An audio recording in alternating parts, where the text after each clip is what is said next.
नमस्कार दोस्तों, civil service institute में एक बार फिर से आप सभी का स्वागत है। तो आज यहाँ पे हम केंद्रीय बजट 2024-25 की जो कि पब्लिश हुआ 23 जुलाई 2024 को किसके द्वारा निर्मला सीतारमण जी के द्वारा ये पब्लिश हुआ। ठीक है, और ये कौन है? तो ये केंद्रीय वित्त और कारपोरेट कार्य मंत्री हैं।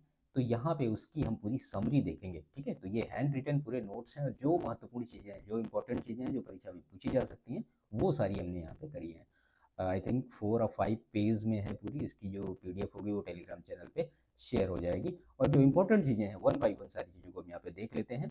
ठीक है, और ये जान लीजिए कि बजट जो है ना बहुत इंपॉर्टेंट है। इकोनॉमिक सर्वे, बजट या फिर उत्तर प्रदेश का जो बजट है, ये तीनों चीज़ें बहुत महत्वपूर्ण है। इनसे तो प्रश्न हर बार पूछे जाते हैं, इस बार भी पूछे जाएंगे। ठीक है, तो चलिए वन बाय वन सारी चीज़ों को हम यहाँ पे देख लेते हैं।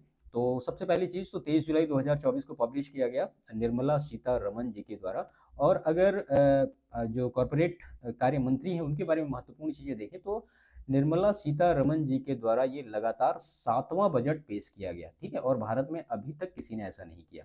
तो पहले एक सीडी देशमुख जी थे, लेकिन उनका जो मतलब पेश करने का कार्यकाल था वो अलग था थोड़ा सा। उन्होंने जो 2 बजट थे वो 1952 से, यानी चुनाव जो आम चुनाव हुए थे, लोकसभा का जो गठन हुआ था 1952 में, उससे पहले 2 बार पेश किया था, उसके बाद फिर 5। ठीक है, तो उस हिसाब से निर्मला सीतारमण जी का एक रिकॉर्ड है कि लगातार 7 बजट इन्होंने पेश किए, जिसमें से 6 पूर्ण रहा और एक इंटरिम बजट रहा। क्लियर? अगर बजट का आकार देखा जाए तो अनुमानित जो व्यय है वो है 48,20,512 करोड़ का, और इतना ही जो है अनुमान मतलब प्राप्तियों पे भी होगा। ठीक है, अगर अनुमानित व्यय में से ऋण को निकाल दिया जाए तो कितना बचेगा? तो 32.07 लाख करोड़ का ये पूरा बजट होगा। ठीक है, इसके बाद कुछ और महत्वपूर्ण चीजें हम देखते हैं तो कि फिजिकल डेफिसिट के बारे में। तो जो फिजिकल डेफिसिट है वो है 16.13 लाख करोड़ रुपए, और ये जीडीपी का कितना है इस बार का? 4.9%। पिछले वर्ष का अगर देखें आप तो वहां पे था 5.6%। अगर ऐसे ही राजस्व घाटा आप देखें तो 58.02 लाख करोड़ रहा, तो जीडीपी का है 1.8%। पिछले वर्ष के कंपेयर करें 2.6%। प्रभावी राजस्व घाटा जो है 1.89 लाख करोड़, जो कि जीडीपी का है 0.6%।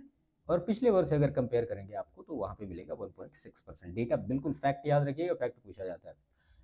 इसमें जो प्राइमरी डेफिसिट यानी जो प्राथमिक घाटा है, ये जीडीपी का है 1.4%। पिछले वर्ष की अपेक्षा अगर आप देखें तो पिछले वर्ष था 2%। ठीक है, तो ये एक जो महत्वपूर्ण जो चारों चीजें थी इसके बारे में, जो ये फिगर है इसको थोड़ा सा अच्छी तरीके से याद रखिएगा। पिछले साल का भी याद रखिएगा, कई बार कंपेयर करके पूछा जाता है। इसके बाद बजट अनुमान 2024-25 में सकल कर राजस्व कितना रहा? तो 38.40 लाख करोड़ का रहा। ठीक है, अब इसमें क्या क्या चीजें रही? तो इसमें जो प्रत्यक्ष कर रहा वो रहा 42.53% का, और प्रत्यक्ष कर जो रहा वो 57.47%। और सकल कर राजस्व कितना रहा? जीडीपी का 11.8%। डायरेक्ट टैक्स जीडीपी का 6.8% और इनडायरेक्ट टैक्स जीडीपी का 5%। ठीक है, और शीर्ष 3 कर राजस्व कौन कौन से रहे? तो सबसे पहला रहा income tax 11.87 lakh crore, GST से मिला 10.62 लाख करोड़, और निगम कर से मिला 10.20 लाख करोड़। ठीक, इसके बाद अगर इनकम टैक्स के स्लैबिंग की बात करें कि स्लैब क्या है इनकम टैक्स का अभी के लिए, करंट के लिए, तो 3 लाख तक 0। ठीक है, 3 से लेकर 7 लाख तक 5% का स्लैब है, 7 से लेकर 10 लाख तक 10% का है, 10 से 12 15%, 12 से 15 20%, और 15 लाख से ज़्यादा तो 30% का। अगर वर्तमान यानी पिछले से कंपेयर करें अब की अपेक्षा, तो जो था पहले 3 से लेके 6 लाख तक 5% लगता था, 6 से 9 तक के लिए 10% लगता था, और 9 से 12 के लिए 15% लगता था। बाकी ये दोनों ऐसे ही सेम थे। ठीक, इसके बाद इसमें प्रत्यक्ष कर विवाद से विश्वास योजना 2024, इसमें क्या कहा गया है? तो कर संबंधी विवादों के निपटारे के लिए इस योजना को लाया गया है। क्लियर? इसके बाद जो प्रमुख योजनाओं में धन का आवंटन हुआ, बहुत महत्वपूर्ण डेटा है। कई बार इस तरह से फैक्ट सीधे सीधे पूछ लिए जाते हैं। ठीक है, तो यहाँ पे हम देख लेते हैं। तो सबसे पहला जो योजना लिखा गया है पीएम पोषण योजना 12,467 करोड़ रुपए। जल जीवन मिशन में 70,163 करोड़ रुपए। प्रधानमंत्री आवास योजना ग्रामीण में 54,500 करोड़ रुपए। प्रधानमंत्री आवास योजना शहरी में 30,171 करोड़ रुपए।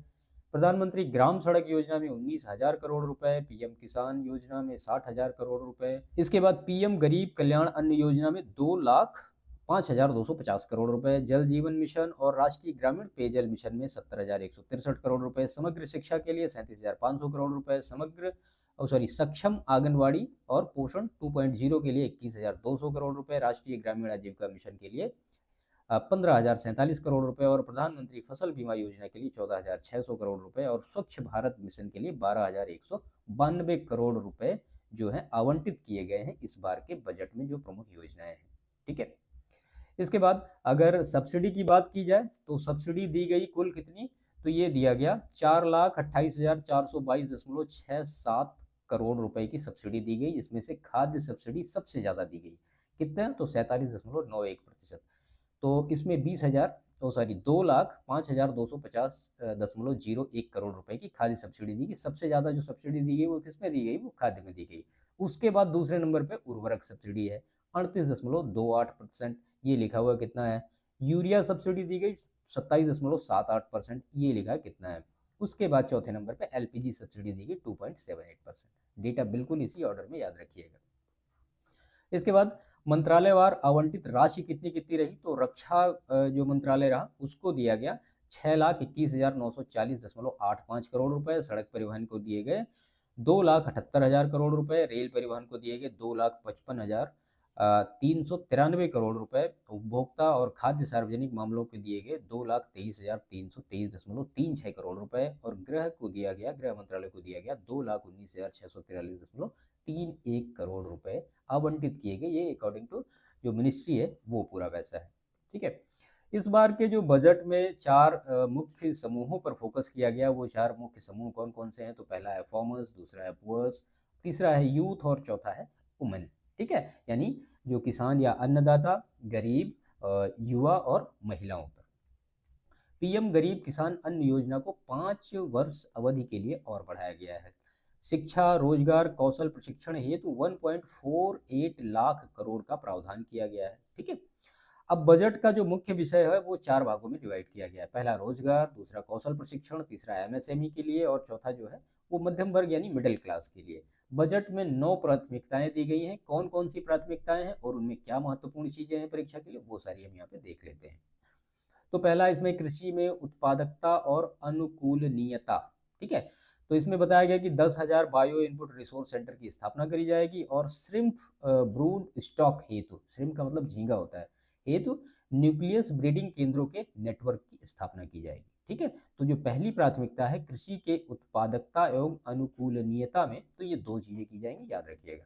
इसके बाद जो दूसरी बात है रोजगार और कौशल प्रशिक्षण में, तो उसमें कहा गया एम्प्लॉयमेंट लिंक्ड जो इंसेंटिव्स होती है यानी रोजगार संबद्ध प्रोत्साहन के क्षेत्र में 3 उसमें किया जाएगा। तो पहली बार जो रोजगार पाने वाले उनके लिए अलग चीजें, ईपीएफओ से रिलेटेड कुछ चीजें हैं, विनिर्माण क्षेत्र में जो रोजगार पा रहे हैं उनके लिए और फिर नियोक्ताओं की सहायता के लिए ये सब, मतलब ईपीएफओ में पहली बार वो पंजीकृत होंगे, 1 माह का वेतन होगा और वो 3 किस्तों में दिया जाएगा और जो मतलब पैसा होगा वो 15,000 से ज़्यादा नहीं होगा, 210 लाख के आसपास के युवाओं को इससे लाभ होगा, ये सारी चीज़ें।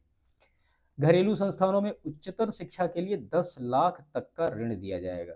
ठीक है, और कौशल प्रशिक्षण कार्यक्रम के लिए 5 वर्षों में 20 लाख युवाओं को कौशल प्रशिक्षण दिया जाएगा। डेटा बिल्कुल याद रखिएगा। ठीक है, तीसरा जो इसका पार्ट है समावेशी मानव संसाधन विकास और सामाजिक न्याय। तो इसमें जो बात कही गई पूर्वोदय योजना के लिए, तो पूर्वोदय योजना में कौन कौन से स्टेट आ रहे हैं, तो बिहार है, झारखंड, वेस्ट बंगाल, उड़ीसा और आंध्र प्रदेश, नाम याद रखिएगा, 5 स्टेट के। और दूसरी चीज कही गई अमृतसर कोलकाता औद्योगिक कॉरिडोर पर गया में औद्योगिक केंद्र की स्थापना की जाएगी। तो गया में औद्योगिक केंद्र की स्थापना की जाएगी बिहार में। ठीक है, बाद फिर 35 में मतलब एक जगह है वहाँ पे 2400 मेगावाट के नए विद्युत संयंत्र की स्थापना की जाएगी। ठीक है, इसके बाद विनिर्माण और सेवाओं के लिए, तो विनिर्माण क्षेत्र में एमएसएमई के लिए ऋण गारंटी की योजना लाई गई है। और मुद्रा जो ऋण है उसमें जो तरुण श्रेणी है, 3 श्रेणियां है ना, तो उसमें जो ये तरुण श्रेणी का जो लोन 10 लाख तक का था उसको बढ़ा के कितना कर दिया गया, 20 लाख कर दिया गया है। प्लग एंड प्ले मॉडल पर औद्योगिक पार्कों का विकास किया जाएगा। राष्ट्रीय औद्योगिक कॉरिडोर विकास कार्यक्रम के तहत 12 नए औद्योगिक पार्क की स्थापना की जाएगी। और फिर क्रिटिकल मिनरल मिशन फॉर किसके लिए, जो मिनरल का प्रोडक्शन होता है, रिसाइकलिंग होती है और उनका सेलिंग होता है, उन सारी चीज़ों के लिए क्रिटिकल मिनरल मिशन का स्थापना किया जाएगा। इसके बाद अगर आप इसमें 5वीं चीज़ देखें तो आपको मिलेगा जो शहरी विकास है। तो शहरी विकास में विकास केंद्रों के रूप में शहरों का विकास किया जाएगा। और उसके बाद है ऊर्जा सुरक्षा। तो ऊर्जा सुरक्षा में कहा गया कि लघु रिएक्टरों की स्थापना की जाएगी और भारत में लघु मॉड्यूलर रिएक्टर अनुसंधान और विकास की स्थापना की जाएगी और AUSC थर्मल पावर प्लांट्स की स्थापना की जाएगी। 800 मेगावाट का ये थर्मल प्लांट होगा। NTPC और BHEL का जॉइंट वेंचर होगा। ठीक है, इसके बाद अवसंरचना में, तो अवसंरचना में कितने का प्रावधान किया गया है? 11 करोड़ रुपए का। ठीक है, इसको याद रखिएगा, बहुत महत्वपूर्ण डेटा। और ये GDP का कितना है? तो 3.4% है। विष्णुपद मंदिर कॉरिडोर और महाबोधि मंदिर कॉरिडोर का विकास किया जाएगा। ठीक है, किसकी तर्ज पर? काशी विश्वनाथ मंदिर कॉरिडोर की तर्ज पर इसको भी ऐसे ही डेवलप किया जाएगा। इसके बाद नवाचार अनुसंधान विकास के लिए फिर अनुसंधान नेशनल रिसर्च फंड की स्थापना की जाएगी। ठीक है, तो अनुसंधान राष्ट्रीय शोध निधि की स्थापना की जाएगी। और स्पेस इकोनॉमी के लिए फिर अगले 10 वर्षों में कहा गया कि 5 गुना बढ़ाने के लिए 1000 करोड़ रुपए का वेंचर कैपिटल फंड बनाया जाएगा। इसके बाद अगली पीढ़ी के लिए जो सुधार किए गए कि ग्रामीण और शहरी भूमि संबंधी कुछ कार्य किए गए, तो उसमें कहा गया कि जो जितनी भी लैंड है उसके लिए हम एक भू आधार डेवलप करेंगे जिसका नाम दिया गया unique land parcel identification number.